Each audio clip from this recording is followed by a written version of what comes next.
Well, thank you so much for coming.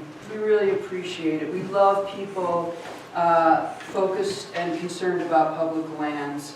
I was invited by Jamie to come, and because she's from the San Luis Valley. And my name is Christine Canale. I'm director of the San Luis Valley Ecosystem Council. We're based in Alamosa. And we're a public lands advocacy organization that started in the mid-90s. And we incorporated in 1998 because we realized that there were 3.1 million acres of public lands that surround the San Luis Valley, and there needed to be an advocacy organization. So I became director in 2000, and as I was preparing for this, I thought, I wonder what John Stukowski is doing, because he is with Wild Connections, and Wild Connections does work here in Huerfano County. And I thought, you know, this is going to be a great partnership, because I'm definitely going to finish it up and talk about what's happening in the San Luis Valley, but I wanted John to start because he's doing a lot of work in your neck of the woods. I just want to point out a few things, and I can actually pass this around right now, but if you want to get on either of our lists, and by that I mean newsletter, it's not obnoxious, but it's once a month. We actually just try and really keep people informed about what's happening with public lands, not just us locally, but throughout the country, because there's a lot happening right now, which we're going to get into. And then this is also going to be shared with John, so you can get on Wild Connections newsletter as well. And so it's just once a month, and then we usually do an e-alert where we really engage people to actually write letters or send, you know, fill something out and send it somewhere, because honestly, even though it's being ignored right now, we're building a record.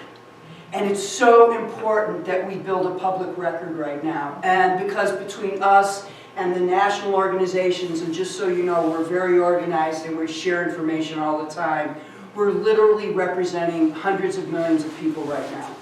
So it's really important that we stay engaged and get through all that we are dealing with right now. So anyway, I'm going to start here, and thank you so much, and John Stukowski, take it away. Great, thanks, Chris. Yeah. Feel free to jump in. Yeah. And thinking about it, we were also formed in the mid-90s, 1995. We just had our 30th anniversary this past September.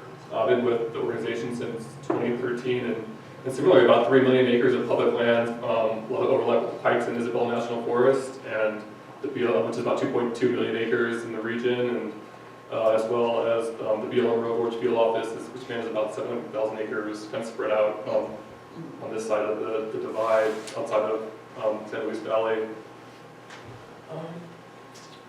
Let's see. So we're defined. I promise this is the only slide I have with words on. I don't like reading books. But we're defined by the Upper Arkansas and South Platte watershed. So a slightly bigger region, but of course, Huerfano County is in our domain, and I'm trying to gear a lot of what I talk about to stuff that we're doing in this neck of our woods. And I live just up the road in West Cliff, so a pretty easy commute for me. And I found myself down this way quite a bit this past year, and I'll talk about some of those projects. But we're mainly a organization that focuses on wildlife connectivity and therefore conservation on public lands. Really, just keeping the open spaces open is the goal. A lot of projects are just things that we comment on is in that regard, because a lot of these big connectivity areas for wildlife get chipped away, and they very rarely come back. And so that's where we try to stay very active in what we call our priority areas, but a lot of it's defined by Forest Service roadless areas that are intact. And same with BLM, which I'll get to in a minute, because they just finished a 10-year revision process that wrapped up at the beginning of 2024, and with some great new designations in the region and down here in Huerfano County as well. And so this map is back there as well. Again, this visually shows our region here. I know there's a lot going on in in this map. A lot of the dots are just kind of showing where we've had projects over the years. We've partnered with the Forest Service on restoration type projects to restore areas that normally it's like social trails that get developed into like riparian areas or otherwise sensitive habitat areas, raptor nesting areas. Could you tell us what the colors mean? Yes, Buses can't read them. Oh my God, I know. So all the green is all Forest Service, and basically the darker greens are protected areas. The very dark green, like the Sangre de Cristo, that's wilderness. Of course, yeah, we got the Sangre's greenhorn and Spanish Peaks down in this region, and then the brown and orange is BLM. And what's neat there is so like these wilderness study areas. There's 6 in the region. They're kind of all along the Arkansas River corridor. Those were basically designated in the 80s and early 90s, and what's kind of frustrating with wilderness study areas just nationwide is that they're supposed to be, Congress was supposed to basically give a thumbs up, thumbs down if they're going to be designated, basically like 3 decades ago, and that never happened. And so they kind of carried on as they are. They're managed as wilderness, and so some of the highest quality habitat on BLM managed lands. However, they don't have that wilderness designation. So there's been proposals over the past decade of like wilderness study release bills, and so all of a sudden it's possible for the highest quality BLM lands to all of a sudden have no protections. And in like 2020, it was an unprecedented first time of gold mine prospecting in the Great Creek Wilderness Study area, similar in like the Oregon Desert Wilderness Study area in Arizona.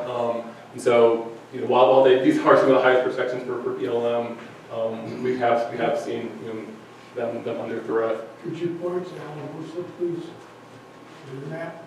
Oh, well, actually, Oh, it's right under there. We just got the Mosa right there. Yeah. Spanish Peaks are down at the bottom. Yes, sir, yeah. And the Great Sand Dunes, just so you know, is right here. And that'll be really helpful. And so it's kind of nice. With Chris, our regions basically are contiguous on the other side of the Sangre. It's funny. I joke with Chris that living in West Lebanon and her living in Creston, we're about 15 miles apart as the crow flies, but it takes up 2+ hours to visit each other. Unless we come to Levita, that actually seems to be pretty good in the middle. And just so you know, there's organizations like ours. We're considered local. There's local organizations, and then there's regional organizations, environmental conservation organizations, and then we, of course, have national organizations. And so we're all in tandem. There's really, otherwise, honestly, conservation environmental organizations wouldn't even be able to exist. It's because it's probably since the 70s we've shared information and we support each other, and honestly it's one of the most wonderful opportunities we've had working. And part of it, some people volunteer, some people get paid, whenever there's money. But if you look at the national, like what organizations are donated to in this country, 60% go to religious organizations. The other 35% go to human-based organizations, homeless shelters and food and all that important support work for human beings. But actually, environmental organizations, including animal support organizations, get about 4%.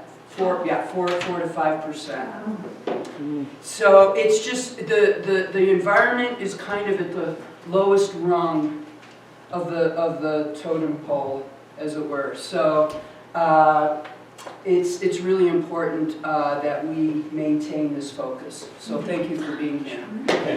Yeah, it is really neat, especially being in Colorado and on this side of Colorado. Like Chris said, there's organizations that will have like hubs out of Denver or the Springs, that are national or regional or state based. So yeah, we have a lot of partners, and kind of depending on the project or the threat, having partners to share information and resources with.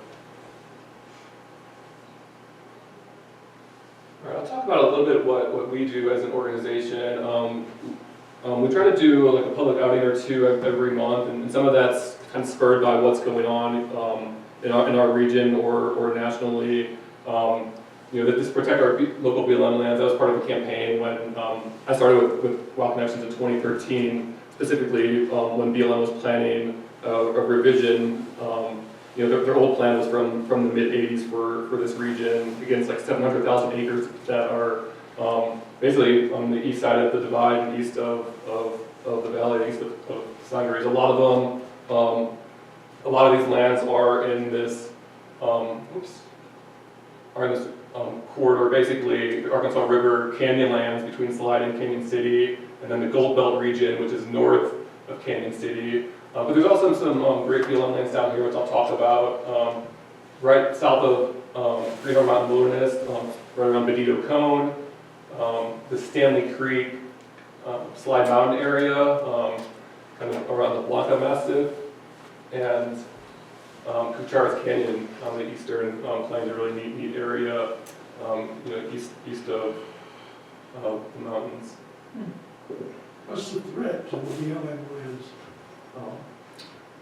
I'll get to that in time. First, I'll kind of go over some of the wins on the BLM land.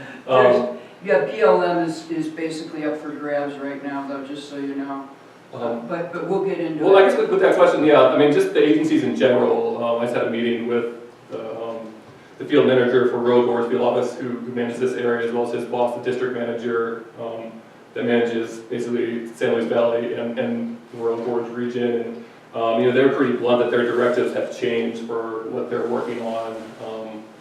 And it's mainly like extraction, whether it's oil and gas or logging. Minerals.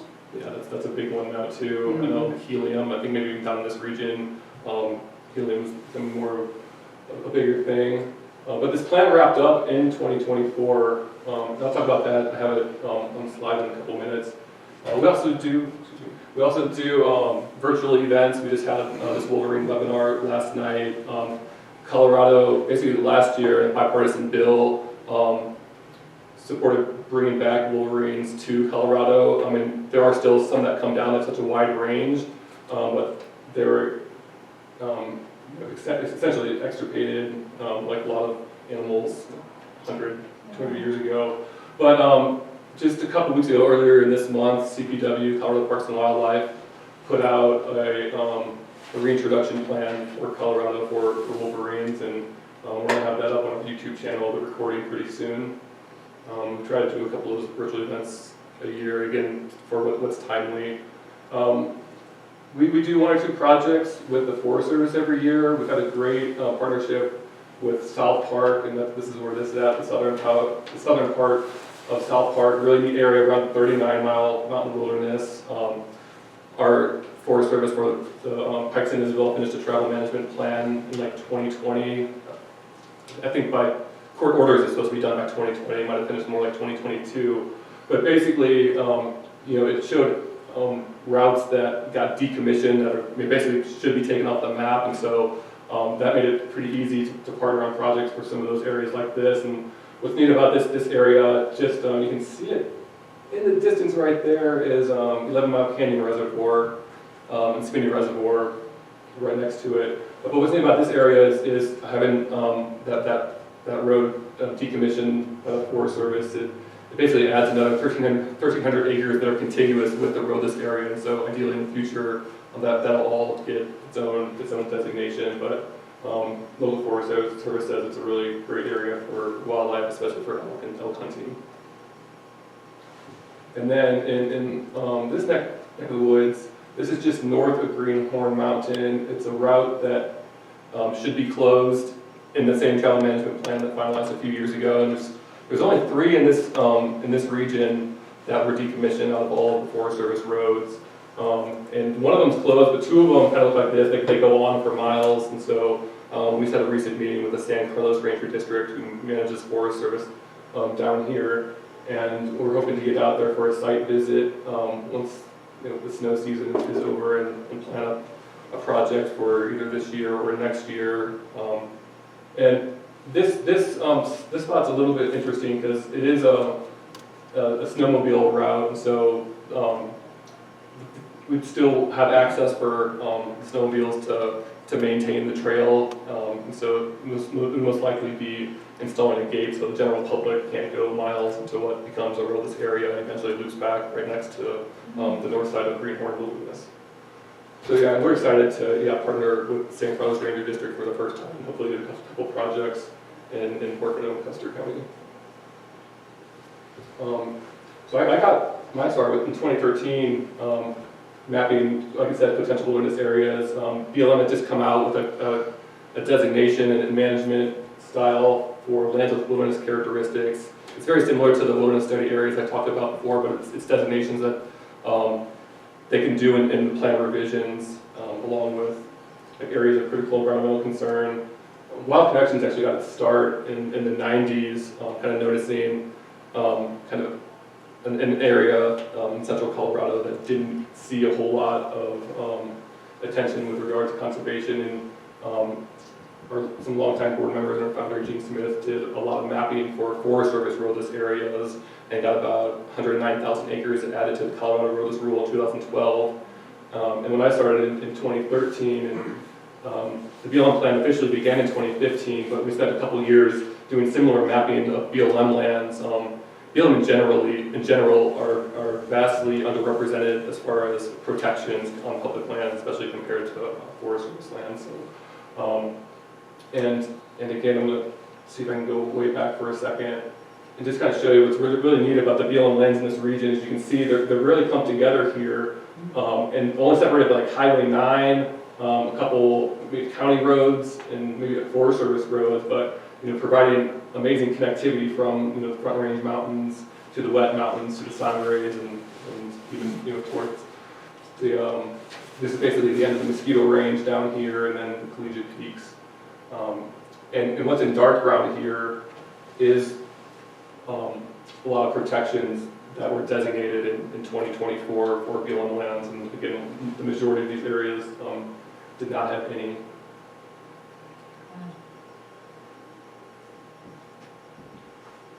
So this is just a view that we did with a company called EcoPlot out of Aspen that basically highlights conservation of lands and taking up, whether it's locally elected or the media or just local business owners to kind of see like this amazing landscape. And so this is kind of taken just north of the Arkansas River and Highway 50, looking south.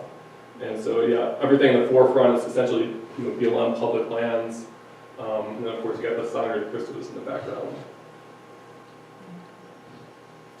This may be a kind you're familiar with. This is Gutierrez Canyon on the eastern part of this region, and this area had a designation for part of it, maybe like 1,800 acres for area of critical environmental concern. That can be for like rare plants. It could be for cultural or historical reasons, which is partly why this was designated. And through the BLM planning process, which again lasted from 2015 to 2024, had about 3 public comment periods.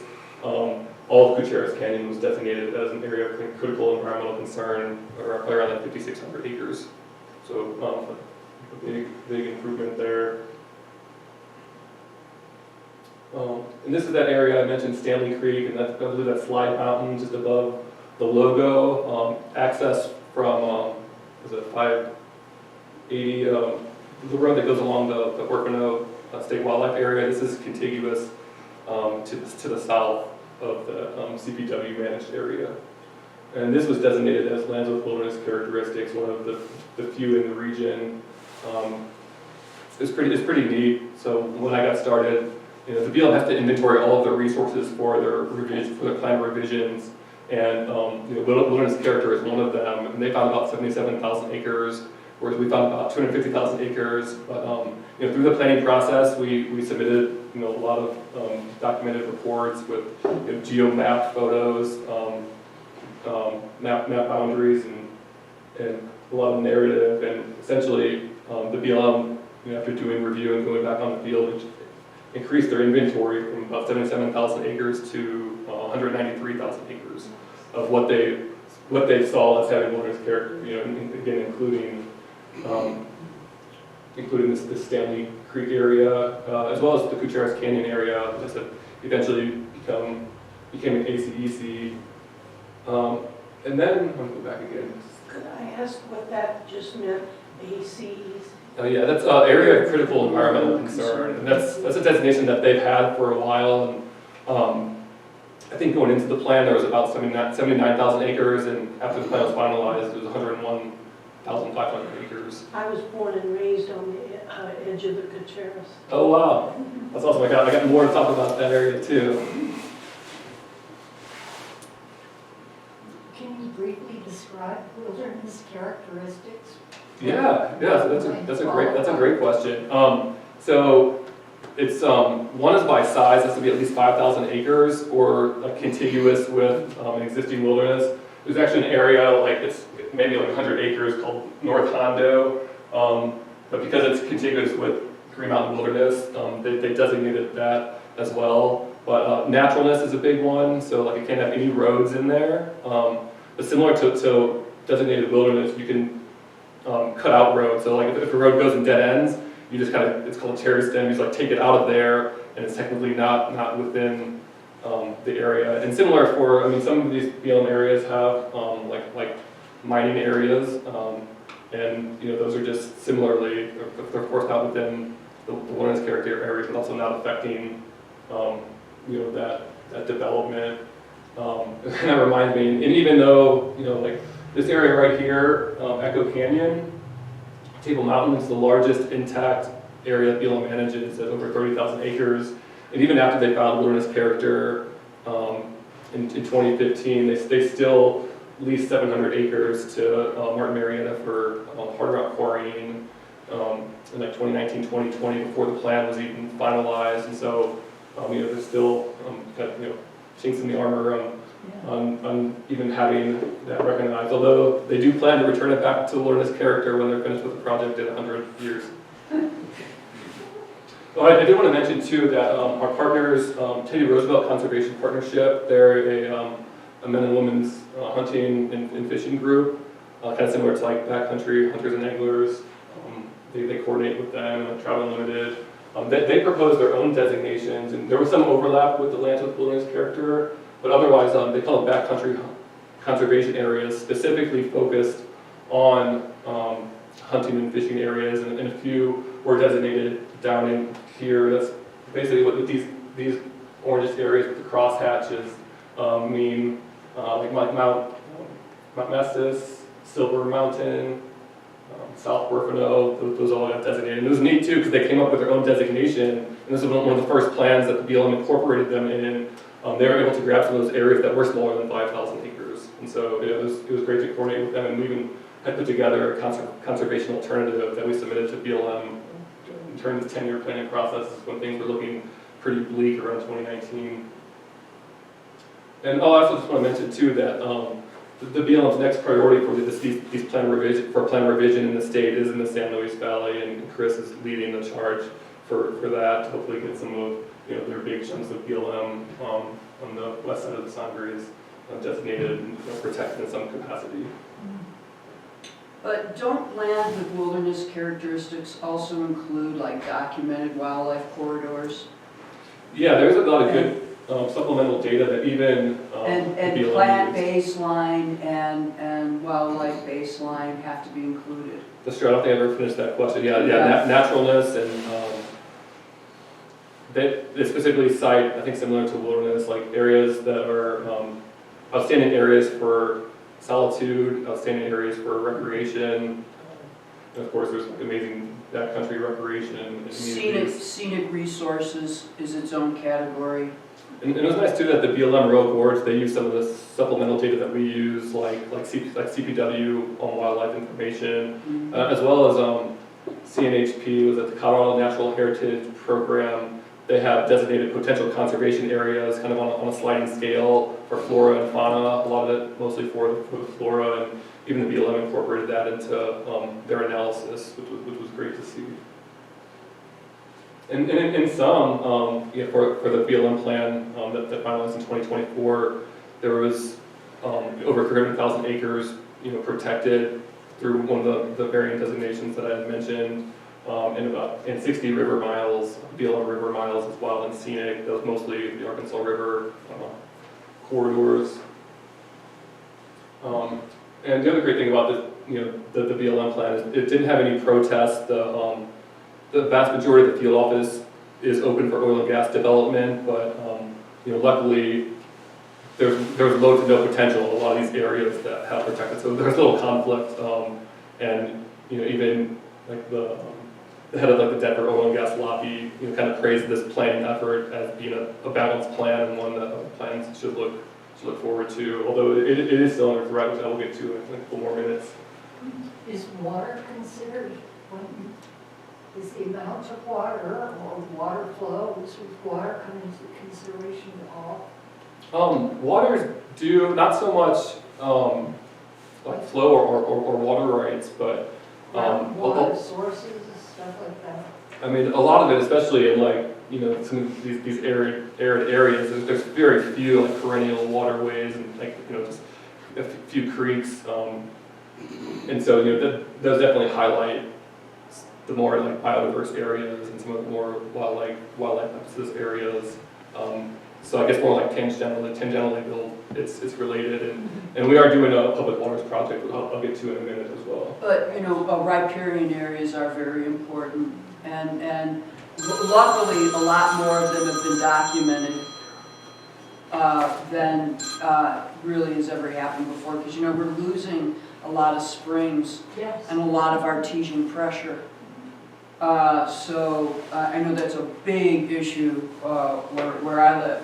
I think all over Colorado, but in the southwest. But that's something that's getting, because of the technology that we have available now, we're able to really do a lot more baseline gathering on, what's happening with water, even underground. Yeah. Yeah. Could you touch on the cherry stem again? Do they allow those cherry stem roads on certain designations then to stay in place, or how do those work? Certain designations and what? Wilderness designation, if it is designated, do the cherry stems sometimes stay in place, or? Yeah, so essentially, like, and it's nice too. A lot of the region already has the travel management in place, so it has like the roads or bicycle routes or like motorized single track that's already designated, and so it basically works around that. And so like, They don't close it down. Exactly. It's just So you do technically. have an access point, and I think about the Hawaii Desert. I know for years and years up in southwestern Idaho, it was wilderness designation. I think it is all wilderness now, but I think they did leave, some of those access cherry stem roads in to, access. So yeah, any roads that are designated would supersede trying to do like a land designation like a wilderness or even like a land with wilderness characteristics around it. And so basically, the cherry stem basically means that in the land that we're proposing for the designation, it won't be included in there. We kind of cut out, but the road still exists to travel along. It'll still stay in place. Exactly. And that's what was great. Like for the BLM, they have a thorough travel management plan from the mid 2000s for the Arkansas River region and the Gold Belt region, and so that was basically what we used as our baseline before we even did the mapping on the ground. We worked with a GIS expert with Rocky Mountain Wild, and that's kind of what she does for work to identify the areas based on size, and that size is basically determined by the roads. Really, that's what the majority of the boundaries are, unless it's private property or Forest Service or state property. I just want to quickly mention that the BLM Roadworks Field Office 2026 is going to be their third year of a grant that they got through Colorado Restore to remove old fencing to benefit wildlife. And their pinch point was just kind of identifying some of these fence line areas, especially some of the specific lengths and locations. And so I helped to map a couple areas down here in Corcoran. This is actually kind of, this borders that area off of 580 between the state wildlife area and BLM. And it sounded like, we did this in 2024 in September, and it sounded like later in the fall they actually came out to remove some of these fences. And again, they're old fencing. They don't determine any property lines, any grazing lines or anything. as you can imagine, just being on public lands, you see fence lines. And some of them are just very, very old, and some of them are from BLM technicians have identified over the years. And this is similar at the Wolf Springs backcountry conservation area that was just designated in 2024. We went and mapped a fence line kind of in the northern part of the county. We're just identifying something that BLM is currently working on. And then outstanding waters, this is a state designation that's derived from the Clean Waters Act. And we started working with an organization, especially groups that focus more on water, like American Rivers, American Whitewater, Mountain Studies Institute, which is out of Durango. And it's basically, it's majority on public lands, and it can be for recreation or for kind of some of the land designations. If has like some of it's for like green back trout habitat. And we started working on this process this past year, and it's a 3-year process, 2 years of sampling waters, and then the final year, which for us will be mid-2027. This is actually for the Rio Grande, Arkansas basins that we're working on for designations on public waters. And the big thing for this region is that, so there's a lot of these designations that basically came into place in the early 90s. They were grandfathered in wilderness areas. So a lot of Colorado wilderness already has like a lot of the creeks designated because wilderness is one of the qualities that qualifies for this. However, our wildernesses around here weren't old enough to qualify, like Greenhorn, Spanish Peaks, the Sangres, and so they don't have these designations. And so we're doing what is called representative sampling. And so, for example, for the Spanish Peaks, it's not a whole lot of public access. So the South Fork of the La Toya sampling there, and ideally it would be representative if it qualifies. There's parameters for the water quality itself, like nitrates, nitrites, metals, and whatnot that we're testing for. And this is all going to go be presented to the Water Quality Control Commission. But so ideally just to basically get these wilderness areas up to date with the other Colorado wilderness areas, and it doesn't, especially being on public lands, like it doesn't restrict any flow or anything for downstream users. It won't affect any water rights. It'll just if anything just have protected clean water upstream. And it's nice working on this too, because something positive, a positive destination that we're working on at this time when a lot of our work has been public land defense.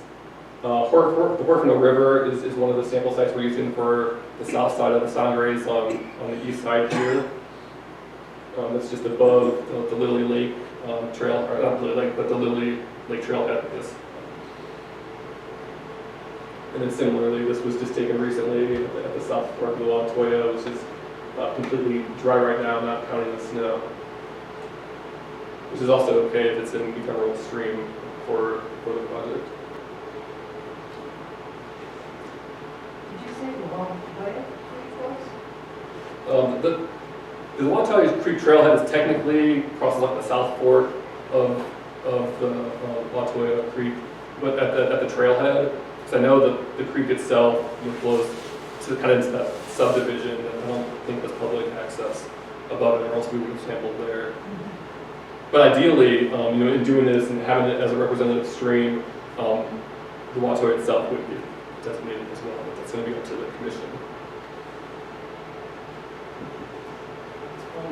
One other project we've been working on for the last few years is this Climate Corridors and Refugia project, coordinating with Rocky Mountain Wild. And it was neat. Alison Valensky, who I mentioned earlier, who does their mapping, introduced this modeling. A lot of it is the modeling we currently use to kind of identify our priority areas, which is it's hard to read, but basically ecological connectivity, natural landscape, and current biodiversity. So basically, is it a large intact area? What's is it wildlife connectivity, and then other values for flora and fauna. and introduced this climate resiliency component to the modeling. And since then, there's a national kind of climate modeling that we've since adopted because it's more widely used. It's very similar to what we started with. And in some, it's basically just trying to identify areas that are going to do better as the climate changes. And so it kind of help with our prioritization of what we want to, the areas that we want to focus on protecting, for the coming decades. And just want to note, especially down this region, that Cucharas Canyon area is one of the areas here, which is really neat. And not surprising, a lot of the areas are places that have creeks or rivers, a lot of topography, capture moisture. But it's been a fun project, and we'll do like 1 or 2 kind of climate education hikes a year. We've done a couple recently up Browns Canyon National Monument. It was identified as a case study area, and we've even gone in there a few weeks beforehand and put in data loggers to capture temperature and humidity and other data points, just to kind of show like even areas that are maybe like half-mile apart really can vary in temperature and especially humidity. Yeah. The middle map on the bottom, did you say climatic sustainability? Yeah. Resilience. Resilience? Yeah, but you could use sustainability What does too. that mean? Yeah, that's a very good question. I think, thank you for asking it. Yeah, it's basically, it's trying to identify areas that will do, that will do better as the climate changes. As temperature increases. Yeah, I mean, they're projecting Denver to look like Albuquerque by like 2050, and so just thinking of how much more arid the region can be. These are areas that should do better with little microclimates, usually sustained by creeks or mountains or canyons.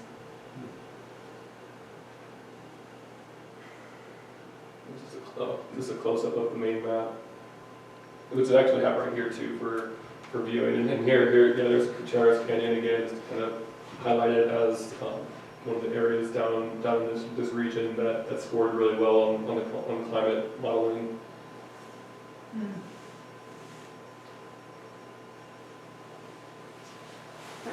One of the other things I want to talk about, just for ways that folks can get involved, and this is across the state, that over the last few years, Colorado Parks and Wildlife has developed these regional partnership initiatives. One started in, I believe, late 2024, maybe late 2023 for the Spanish Peaks region. I know that was spearheaded by La Vida Trails, a local group that works on public lands and trails in this region.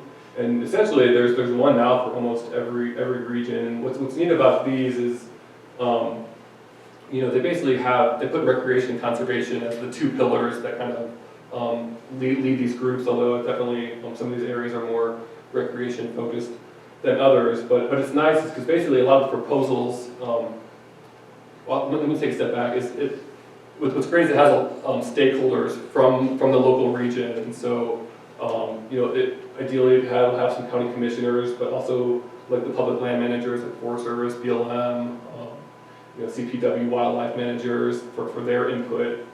And it's usually, these are facilitated by professional facilitators. They don't have a lean one way or the other. They're just taking in the input. It has the recreation groups. I'm usually one of the few conservation or wildlife representatives on these, and in our region, there's a few that we focus on. Again, just being defined by the Arkansas South Platte.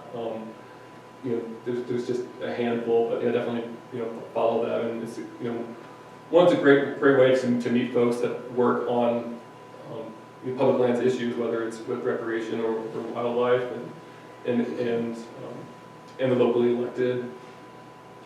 But yeah, just wanted to highlight that that's a great way for folks to get involved locally.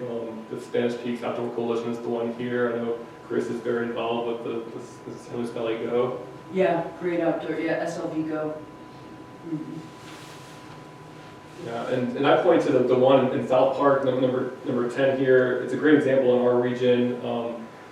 The very ambitious recreation proposals, and that's what's going to come out of this is trail connections, and that's okay. And our goal is just to make sure those aren't in sensitive wildlife habitat areas.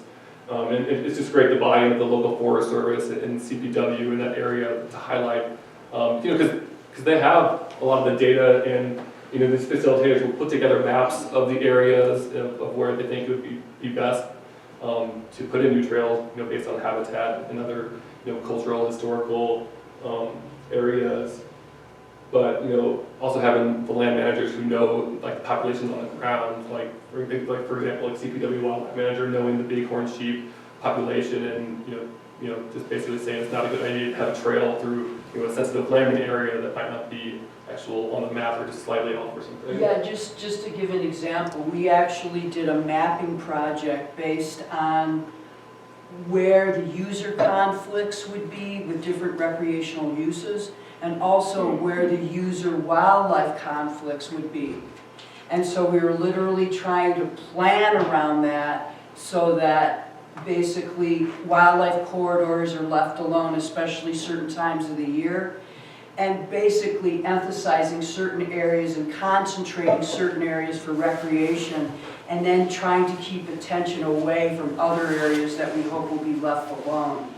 And we're dealing with human beings here, so you know where I'm going with this. But actually, it was really interesting to do that mapping project, because you really start seeing things really do pop out, and you start seeing areas. I think maybe there's a way we can leave this alone, and we can redirect people this way, and it's very helpful. Yeah, just getting everyone to the table at the beginning. Yeah. Again, if I point to the South Park area as one of the best examples. We got involved with that in 2019 when the state mountain bike group got a grant, and they were proposing trails, and one of them was the Lost Creek Wilderness, which isn't even allowed through the Wilderness Act of 1964. But again, just for them getting informed by like the agencies and local. User groups are always trying to get into wilderness. Mm-hmm. And and lately it's been the mountain bikers. And especially now with motorized mountain biking, oh my God. It's really interesting, because it's going to continue to come up. So it's really important to know, how to basically have discussion about it. Yeah. And really bring up points that need to be considered, which is really, in the scheme of things, all you can really do. But there's a lot of times people just, I never even thought of that, that there's this, elk, spring, a calving area, never even thought about it, so anyway. Yeah, no, that's a good point. And there is compromise, between recreation and conservation. For example, like the Thompson Divide area, for a long time, a lot of those areas were proposed as wilderness, but as mountain biking became more popular in that area, they put in a lot more trails, and of course, that can't be designated wilderness, but the compromise was working with the recreation mountain biking groups for special recreation management areas. And which in the BLM plan, there's 11 of those as well, and so they will. It depends on the language of each area, but the one I'm referencing for Thompson Divide, and even ones in the local BLM plan, they basically are protecting that landscape, especially protecting it from other resource uses, but does designate those trails, so they will have more hiking or mountain biking, horseback trails in there. But at least getting some destination to protect the land and the wildlife that uses it. All right, and then just want to talk a little bit about.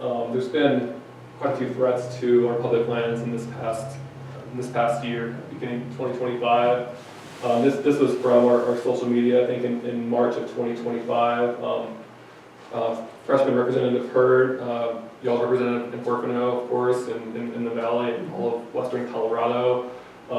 He had proposed this Productive Public Lands Act, and basically what it would have done is it would have rolled back all of the BLM plans that were finalized in the Biden administration, eight plans in total, and it would just roll them back to the former plan, which was from like the 80s and 90s for the most part.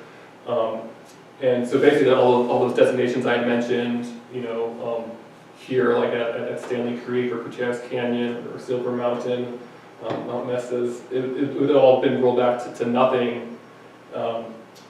And especially as I mentioned, for this plan specifically, it didn't have any of the, it didn't have any protests from industry groups. I mean, like I said, it has the majority of it's open for oil and gas, and like I said, the oil and gas lobbyists for the region supported it.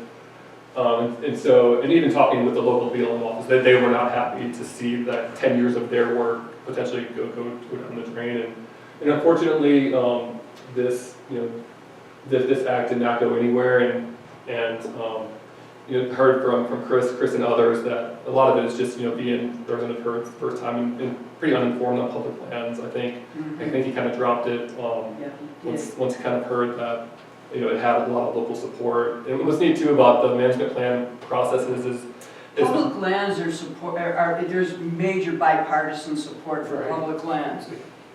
Irrefutable. Like in Colorado, it's like 85%. So it's like and he was on a learning curve, and he did not realize because you got so much pushback from people that because people love their public lands. And it's good. They're possessive of them, which is good. I saw a quote from Mike Lee in pop-up, I think it was today. It said 90% of public lands has zero recreational value. That was his quote. Oh dear. Well, yeah, Mike Lee is like, well, he's in a bit of he's in his own world, Yes, I think. Sure. Yeah. so I said 90% of that backcountry area is probably excellent backcountry hunting. Right. Yeah. And to Representative Hurd's credit, this was back in March. This past summer, he co-sponsored the GORP Act, which was the Gunnison Outdoor Resource Protection. Outdoor Resource Protection Act. And Chris informed earlier today that some of that area leaks into the San Luis Valley. And so, it was pleasantly surprising to see him sponsor that with the Colorado senators to push that forward. And again, an area that's had bipartisan support for probably over a decade. We've been working on I remember the GORP Act, I think when I first started in like 2013, they were working on that. So. And it takes a long time to get a lot of different interest groups to come together and agree on areas. And so, and that really deserves attention and consideration. And I think our representatives need to pay attention to that. If there's a group that has met for 10 years and they've gotten all the interest groups involved to agree on a planning area, I think it should be taken very seriously by our representatives. And I think Congressman Hurd is learning that. Yeah, and then this is kind of, just want to touch on a couple other major things this past year, and a lot of them have been, more national directives. I already kind of mentioned how the agencies, and even hearing from them that they've had to change their directives of what they're working on. But there's just been a lot of rollbacks, like the BLM Public Lands Rule, which was finalized in 2024, which basically put conservation as a use, just as grazing is a use, just as logging, mining as a use, that areas could be identified for that. That got rolled back. The 2002 Forest Service Wilderness Area Rule is also proposed to get rolled back. Not the Colorado Wilderness Rule, the National Wilderness Rule. It is the national, yeah. Colorado Wilderness Rule is actually staying intact. It supersedes it. However, if they're able to get rid of the national one, I wouldn't count that. There's two state ones, Colorado and Idaho, that have their own state rules, fortunately. And then this is another example of one of our social media posts this past year. This action alert for the largest Forest Service logging project. This is in the Pikes Peak region this past year. The largest one before that was in the Pikes Peak region the year before that. I think the largest one before that was in the Pikes Peak region the year before that. A lot of it is guys under wildfire management, and I know that's definitely a hard issue to deal with. But a lot of the organizations that we work with, and even former Forest Service and employees, point to that.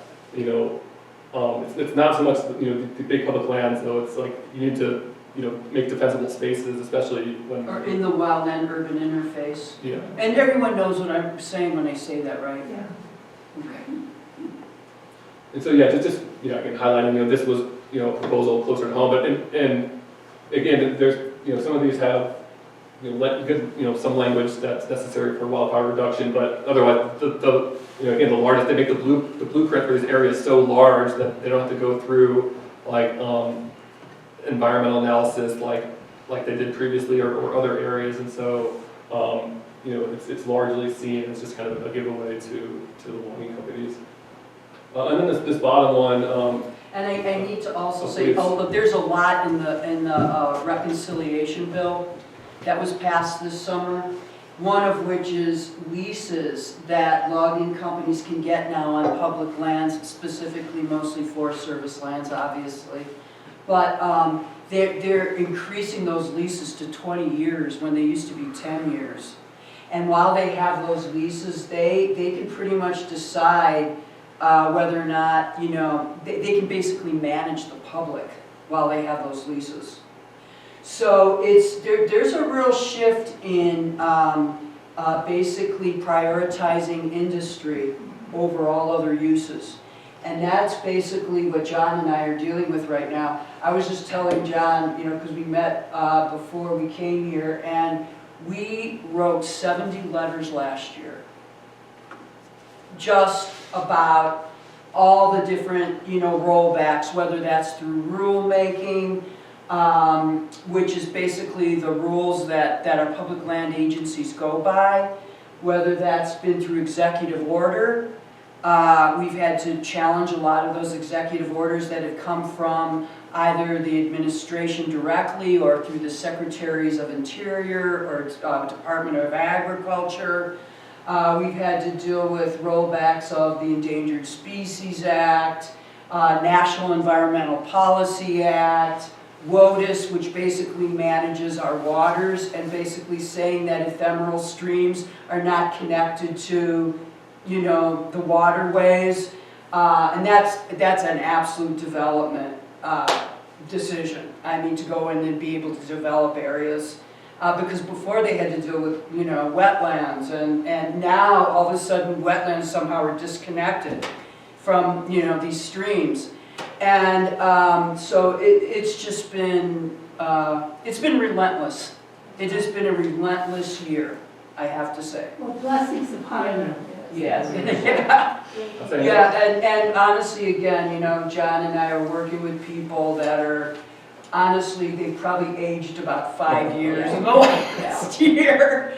And, a lot of young people are involved in protecting the environment. So it's, and I'm at the age where I'm bridging, the expertise of those that are, have really been around for the last 50 years, concentrated on that. And then, I'm somewhere in between, and then we're bringing in a whole new generation to actually deal with this, and they have the vitality and energy and honestly creativity to be able to see through and how to be able to deal with this in the most productive way. But it's basically coming together and realizing that, public lands are our legacy for future generations, and they deserve to have the same opportunities that we've had.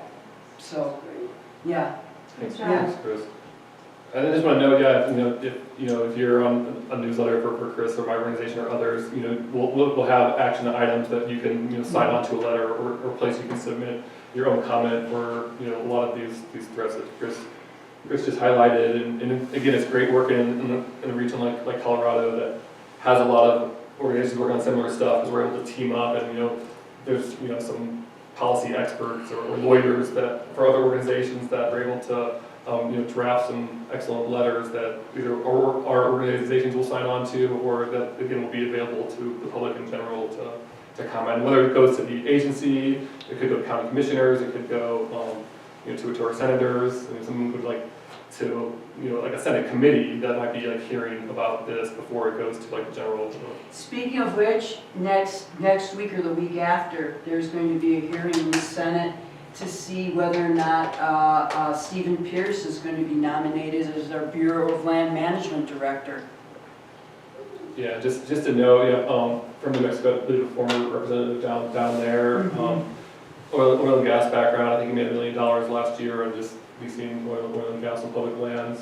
But more so is that he's been documented 9 times of trying to sell off public lands. And that's And he's being nominated as the BLM director. and so What a surprise. Yeah. But I mean, a lot of stuff we've been talking about is maybe threats to wildlife and whatnot. But this is the big one, like across the aisle, no one wants to give up public lands. And and sometimes in theory it sounds good that it's like, oh, we'll give these lands to the state and the state can manage them. But this comes up about every 10 years. Like I remember probably 2015, there was pushes for this, and I remember one of the strong arguments against it then was that one wildfire season would wreck the state budget, and they'd have to sell off lands to balance the budget because the states have to balance their budget every year, whereas of course the federal government does not. And so when could help on those sort of resources. The state land board already owns a lot of lands in the state. The state of Colorado owns a lot of state lands. And if you combined all the federal lands, it definitely is more than what the state has. But if you separate, Forest Service, National Park, BLM, the state really is the largest landowner in Colorado. A lot of it is no public access. too. I was going to make that point. Like a lot of public, And they federal have a lands. staff of 20 people. So it's like, what can they actually manage? And so it's, if you were to take away all of the, in my opinion, well thought out protections for federal lands, if you were to strip them all away, you would basically have state lands. Yeah. Or if you want to go hike on it, take a picture, you have to have a recreational lease to do that. Mm-hmm.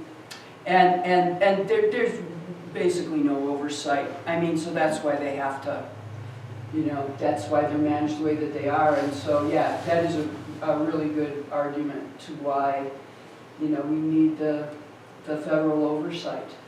That's a great point, sir. Like all federal land is publicly, it might not all be publicly accessible, like through private land. I guess you can get there if you walk many miles, but again, it's all technically publicly available to access. Whereas, a lot of state land, if it has certain leases, they're limited to who can access, and sometimes no one can. I listened to a podcast this morning and it had like the president of the New Mexico sports shooting organization, and he was basically saying he opposes Pierce, basically for that same reason, because if it becomes state land, there's a lot of state land, especially down there, that is not publicly accessible. And he made a similar argument that there's talks that they sell to the state, but if the state can't afford it, then it could get sold off elsewhere. Or when you mentioned Senator Lee earlier this year had proposed areas for sell off. There's so many loopholes in there. The argument this past year has been for more housing, which is dire in most of this country. It is needed, especially in Colorado. It's moved so many times in this past decade. But there's loopholes that, especially in the summer for those lands that were in the sell-off, that after so many years and wasn't much, like 5 or 10 years, they don't have to be devoted toward housing. They could be anything, and they could be sold to anyone. So it's a slippery slope. And I have to point out that in the Colorado State Legislature this last year, they basically voted unanimously to protect federal public lands in the state of Colorado. That was pretty cool. Yeah. Because Colorado is different than most other western states with land use, because New Mexico, Idaho, Montana, you can access most all state lands. Montana, you can even camp on them for 14 days. Yeah, Colorado is much more restrictive with their state land than other surrounding states. Mm-hmm. Great, and I think that's everything that I have. Again, just want to note that if you're looking to get more involved, there's organizations like ours. There's like I said, Levita Trails out of this area specifically works on public lands issues. The state, like the regional partnership initiatives, are open to anyone, and anyone wants to get involved with the one here, I'd be happy to connect you. And so there are opportunities, and especially just like Chris said, building that public record of just getting comments together. That was really neat about that BLM revision that I mentioned a lot of this presentation, a 10-year process, but there's, with 3 specific public commenting opportunities, it's documented, BLM had to document, and they categorized it, and so they're able to see that lands with wilderness characteristics had the second most out of 30-something categories of support. Just a lot of it just educating folks in the region, the quality of these lands, and again, just keeping intact areas intact. We never, or maybe rarely, I can't think of one instance where we're proposing to close a designated road or designated trail. Like, those are usually seen as a boundary, or if it's a dead end, maybe cherry stemming it out if it's surrounded by like 10,000 acres of holy wildlife habitat areas. But otherwise, just trying to protect what's here, and especially now seeing more areas getting chipped away at. Could you explain the difference to me between the Opishipaw Game and Fish Reserve and the BLM on the Kachera Canyon? What's the difference in those two? Totally different organizations, or are they connected at all? Because there's a lot of similarity, and yet I didn't hear you say anything about the Opishipaw. Yeah, I'm also not familiar with that. If it's Fish and Game, I assume it's probably also federal, but managed by U.S. Fish and Wildlife Service. Okay, so Yeah. that's federal. Okay. Mm-hmm. That's a good point, 'cause they don't have a whole lot of public land. I know they manage the land at the Air Force Base, Air Force Academy. Well, and it could be that it's state land that's being done by CPW too. I think that's what it is. Oh, is it I state? think that's what it is. Okay. That makes more sense. Okay. Thank you. I didn't know, and that's why I was asking, because, so literally, the pictures you have of the Kachera, there's a house. You've been out there, right? Like the old cabin? Well, I don't know if you'd call it a cabin, but, there's the set of corrals, and then you take that little road down into the side canyon, and there's that house down in the bottom. Another one on the other side of the canyon on BLM. If it's on the state side, I haven't been to it. It's on the east side of the canyon. Okay. Have you been there? Is that John Stroh's old house? No, that's, Stroh's are on the west side. It's where, it's called the Kenner Ranch. Yes, that Yeah, was John yeah, Stroh's place. I know what you're talking about. That That's house- like the northeast part of the BLM section. That little house that's down in that side canyon. Yeah, that's where I was raised. In the canyon? Mhm. Wow. And I'm glad to see something being done to preserve it, because I've often I absolutely love going out there and walking up to the edge where you see that picture. And just the opportunity to do that would be absolutely gone if it was public land. And when I was little, it was public land. Maybe I'm saying it wrong. It was private land. Now it's public, now it's Oh, I see, private. The yeah. opposite. 'Cause it was a ranch. That's what's neat about, there's a couple of other areas. The Stanley Creek area I mentioned, just down off of Worfano, Echo Canyon, just north of the Arkansas River. These are all private ranches at one point, and so, eventually acquired by BLM. And, some of those areas, it sounded like, they didn't become wilderness study areas because they were private at the time, surrounded by vast public land, but since then, now they make up some of these amazing intact public land areas, and so this BLM plan revision was kind of the first time to actually, protect some of those, again, some of the larger, more diverse areas in the region. And I saw something on one of your screens there that's talked about Forest Service logging. Where was that, and where is that possibly That one specifically in the Pikes Peak region, in the Pikes Peak? or the Pikes Peak Ranger District, I should say, which is, of course, also the Pikes Peak region. I think just north of Pikes Peak itself, towards the Rampart Range.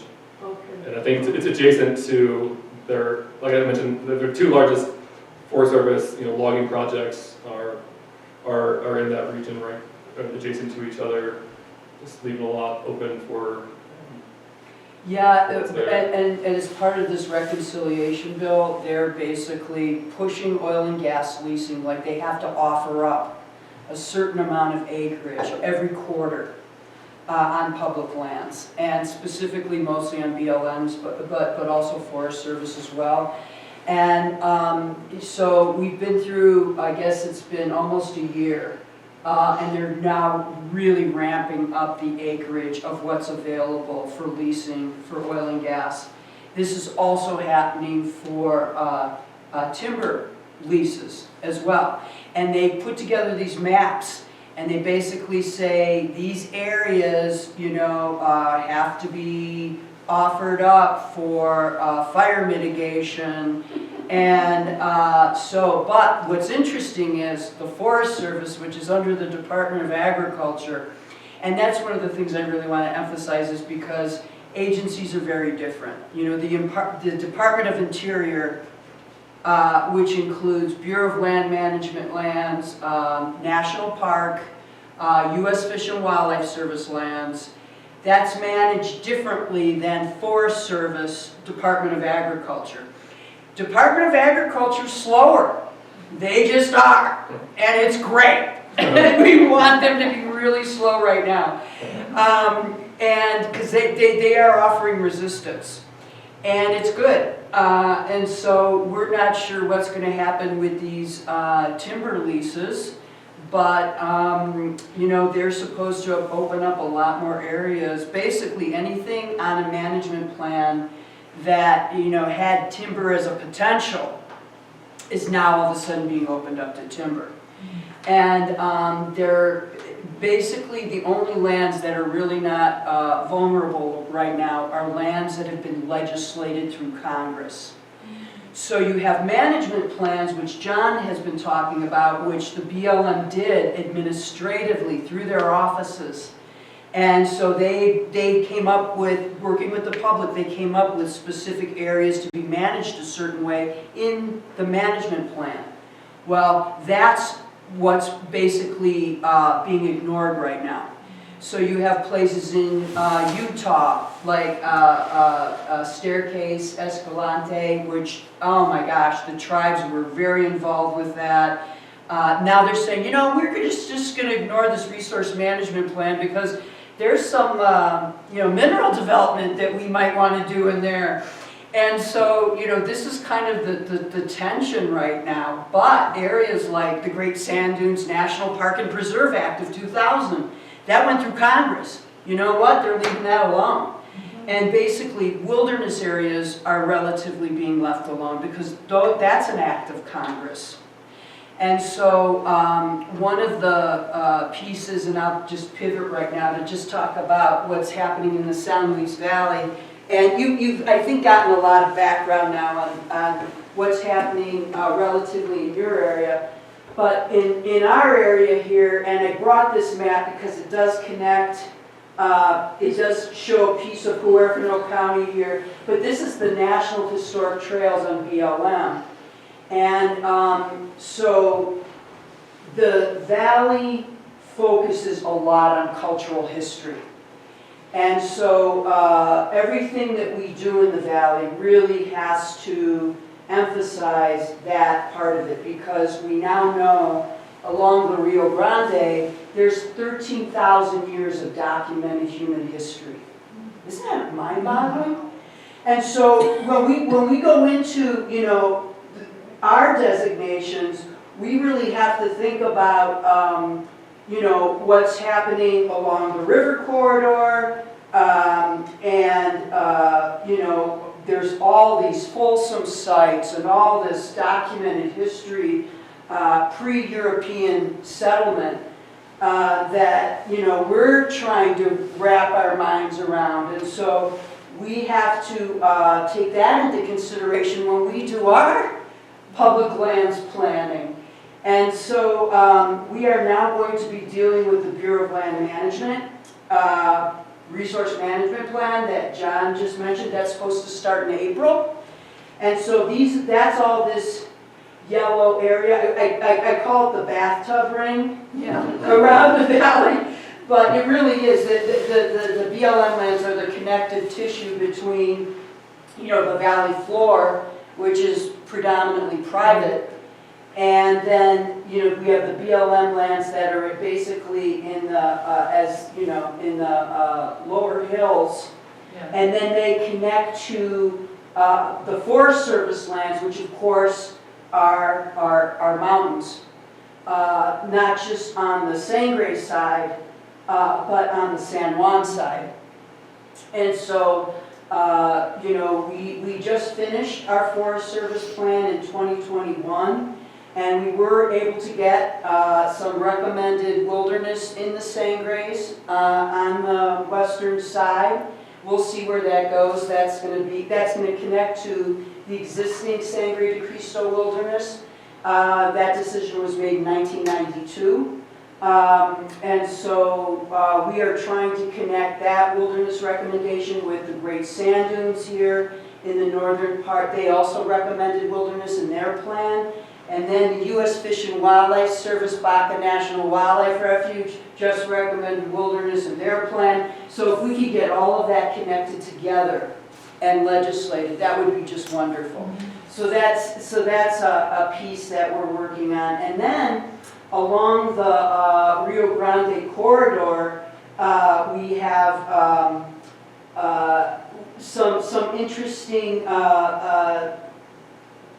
well, we're hoping to have a national conservation area, NCA designated, on the BLM lands along the river corridor.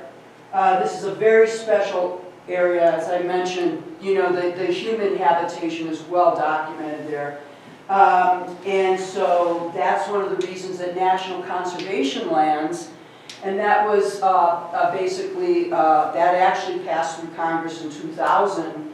And it's a way to elevate the Bureau of Land Management lands that we have and basically give them a more protective status, basically because of science, in other words, cultural history, documented human history, but ways to elevate the cultural history of where we live, because it's so important. And I'm also talking about recent history, and by recent history, for example, we have a Mormon community that came to the valley in the late 1800s. And so, you know, there's just, and that has to do with the grazing permits, and basically we represent traditional uses. And so how can we protect these traditional uses, but at the same time understand that now with the cell phone, people want to go everywhere. They just look it up. Oh, let's go here now.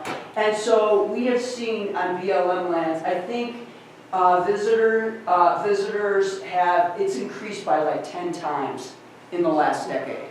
So we have to figure out how we're going to manage this. And so the San Luis Valley has always felt like, oh, you know, no one ever comes here. Everybody leaves us alone because it's not an easy place to get to. But guess what? People are coming. And so we have to figure out how to manage for that. So one of the ways that we're doing that is we are going to be recommending a national conservation area along the Rio Grande corridor.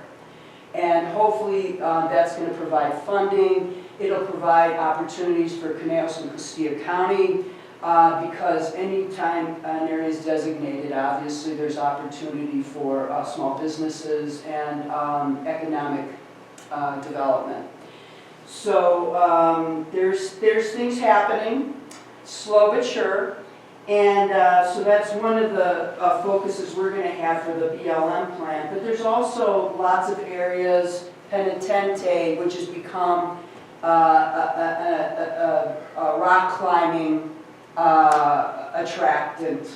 And it's, I think it's called bouldering though, instead of actual rock climbing. But anyway, that's a rock climbing. If there's no anchors in it, I think they have both both there though, so that seems Yeah. really anchored around some Yeah. events today. And so now people are coming from, all over to rock climb there. And so this is what I'm talking about, this concentration of recreation in certain areas. And then Elephant Rocks is another really important area for recreation. But we know, we understand, we know where people are already coming. And so how do we direct people in the best possible ways to enjoy public lands, but also at the same time be respectful of what's there? And so we're actually thinking about, because not everybody can get out and do this stuff. So is there a way for us to set up apps that people can have where they can, if they want to learn about the cultural history, and I'm going to kind of pivot over here now. If they want to learn about, can they just have an app and plug it in their car and just learn about it and elevate, the understanding. And just so you know, and I'd love to pass this up, but this is areas that we've been highlighting along the Rio Grande corridor. And if you want one, just grab one. But it's pretty interesting. And so we're really emphasizing the rich cultural heritage that's along the river corridor, and there are places that you can go and just, drive there and check it out. And so we're hoping to eventually get an app for that so that, people can actually, really learn about, the rich cultural history of that area, because it's a fascinating story. And we also do a walking tour every year, and this year it's going to be August 7th, which is a Friday. But you can sign up. If you sign up for the newsletter, you'll hear about it. And you can actually come, and we're going to take you to all these nooks and crannies, and you can kind of just spend the day. We provide lunch, and you can just kind of walk around and learn about what's happening or what has happened in that area. And it's a convergence. We know this. It's a convergence of a lot of different cultures in this area. And so we're trying to elevate that, because by elevating that, we elevate a sense of place. And I think we all need that now. And so it's a way for people to feel like they belong. And so we've been trying to figure out ways to do that, because when you belong to something, you want to protect it. And so anyway, so we're just trying to figure out all sorts of ways of doing that. One of which is, and this is the communities we've, starting in 2012, and I know there's a lot of information here, but please feel free to take anything. But I should say in about 2006, we were approached by the Environmental Protection Agency, and by the way, they went to see everybody, all the water districts, and said, hey, we noticed that a third of the population there uses household wells for their drinking water. And we want to know what the quality of that, what that drinking water is. We will offer, and by the way, household wells are not regulated. But they said, we're wondering what the quality of that water is that people are drinking. And so we are going to offer free household well testing. And that's, bacteria, nitrites, heavy metals, and then pesticide, herbicide. And see what people are drinking.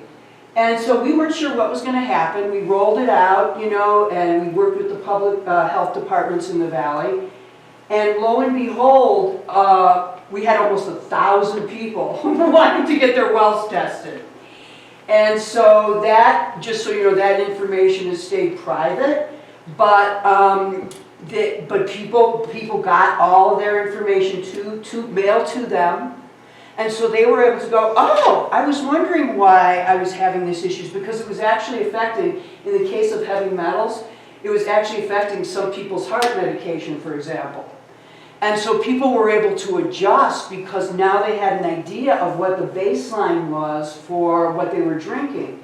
And so that's what this was. And it's just if you know, we're kind of curious. And of course we kept it very general, but you know, it's nitrates, iron, pH, bacteria, cadmium, sodium, arsenic.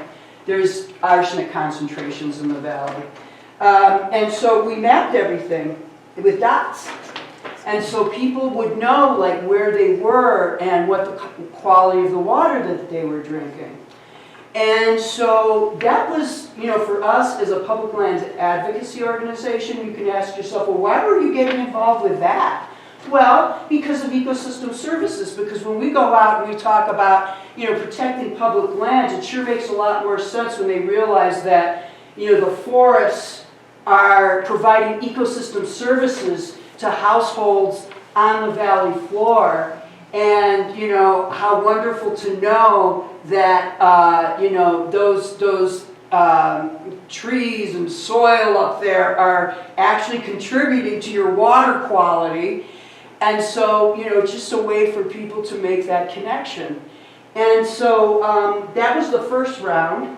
And then we ended up doing it again with the Colorado School of Public Health in 2020. So we have another baseline now of another 1,000, a lot of this, you know, certainly a lot of the same households participated, but we got new ones. And so now we have all this baseline all over the valley about water quality. And the second round was about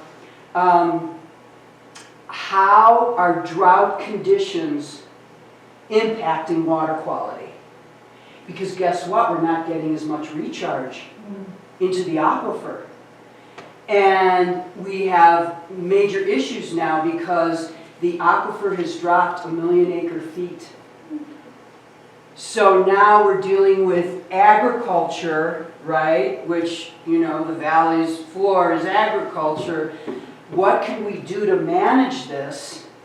And so sub-districts have been set up there now, you know, and with augmentation plans to mitigate what is being withdrawn from the groundwater. And what that comes down to is that a lot of this acreage has to go out of production, right? I mean, so now what? Now what do we do? Well, the valley floor also happens to be an ideal place for solar. And so that was identified in the 1970s. You know, it's 7,500 feet above sea level, 1 to 3% slope. So the conditions for solar development are optimal. And so now we have seen a growth in solar, and so now some of this acreage is converting to solar production, but we're very limited in our capacity to be able to export solar because of the transmission lines. And we had gotten funded to do a study through Alamosa County to do a transmission study to see where it makes sense if the valley is to do, you know, build their transmission, which direction should they go in. And that study, and by the way, Alamosa County has 3 Republican commissioners, but that money was all clawed back. So we don't know the status of that study. But you see now how these issues are all interwoven. And so we've kind of like, we try and build things to a point and then, you know, hand it over for another entity to institutionalize, you know. But we've been involved, because of public lands, we've been involved in a lot of important environmental issues.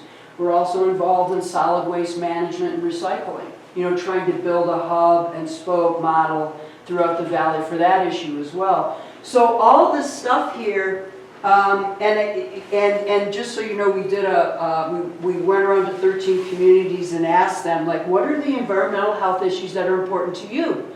Well, what's environmental health? So that was its own, you know, conversation. But, you know, then people started really offering like what the environmental health impacts were that they felt were important to them. So what came up after, you know, 500 different responses, and then getting it into 18 different categories, and then having another 200 people respond to that, we ended up basically prioritizing air quality, water quality, and illegal dumping on public lands. So the Ecosystem Council has been working with those issues, closely with those issues since 2012.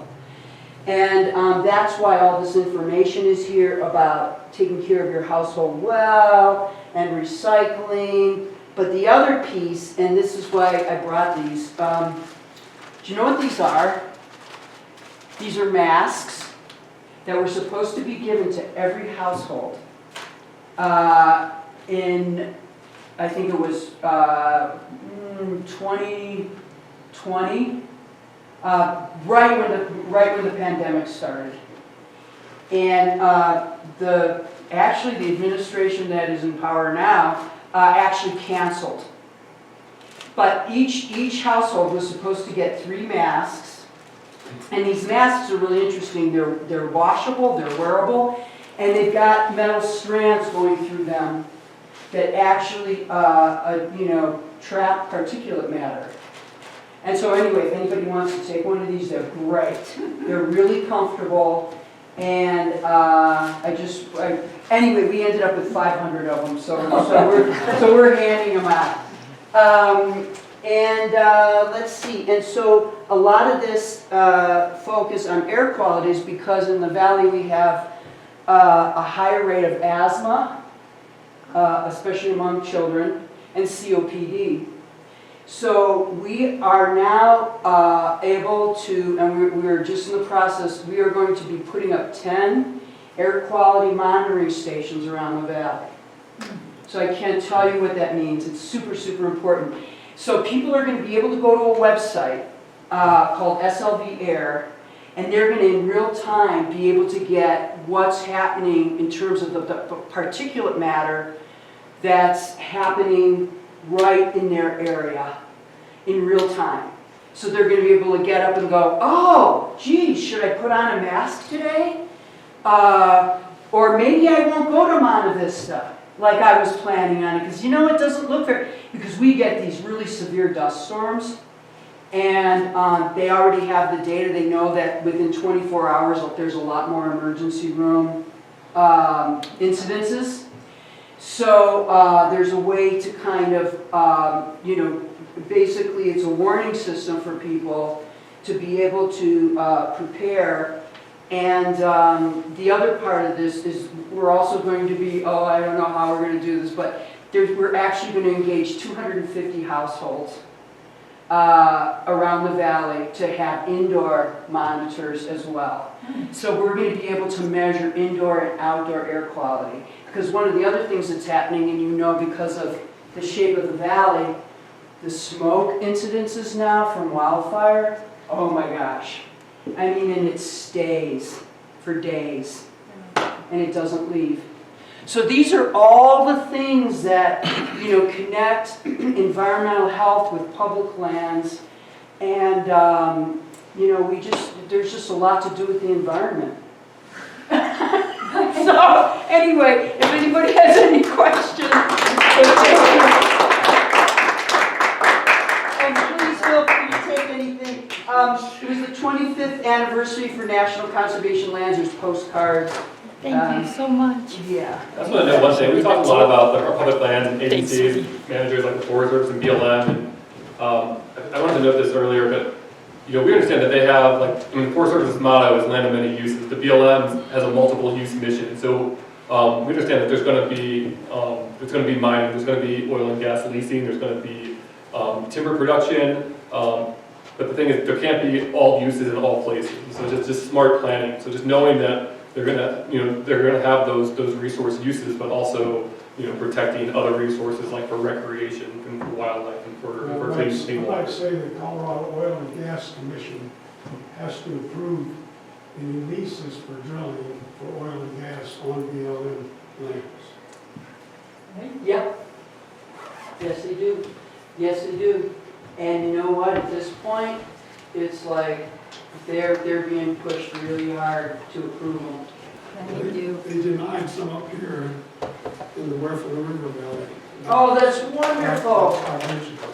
Oh, that's wonderful. I hope that continues. Yeah. Because I know that there's been a lot of oil and gas leasing around here. So,